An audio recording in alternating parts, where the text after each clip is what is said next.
Hello, ganda. Simple lang tanong ko sa'yo. Di ba estudyante ka? Ano mas prepare mo? Yung face-to-face or yung online?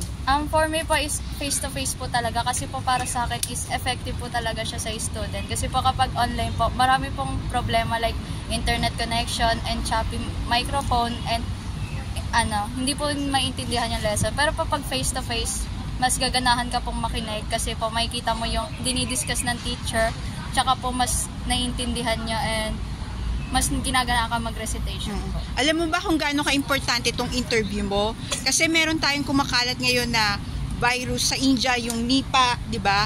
So pagka nakarating yan dito sa Pinas, pwede nilang ipatupad na naman ng online. Siyempre, may mga kamag-anak tayo, mga estudyante pa, we want yung education nila effective, di ba?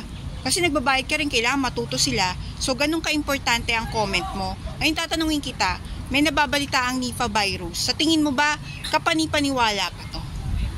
Siyempre po kasi po, nanggaling na po siya sa news from India na may kumakalat nga pong Nipah virus. Kaya po, maging aware po din sana yung mga tao sa ibang country para rin po if ever is maging ready din po. So, ang ibig mo sabihin, basta galing sa mainstream media, dapat paniwalaan kahit walang ebidensya? Kapag po kasi, ang opinion ko po dun, ang Nipah virus is pinapalabas po nila, like nilalabas po nila sa mga social media ganun. So ibig sabihin po, may parang idea na po sila na ay magkaka-Nipah virus ganun po. So parang kailangan na po natin maging ready ulit. Oo. Ang ibig mo kasi sabihin, it's galing sa media. Ang iba dyan kasi nagkukos ng fear-mongering. Pag sinabi mong fear-mongering, magkukos siya ng panic sa mga tao. Pero anyway, salamat sa statement mo, girl. It's a very strong statement at makakatulong sa mga kababayan natin. Thank you, ha? Anong pangalan, girl?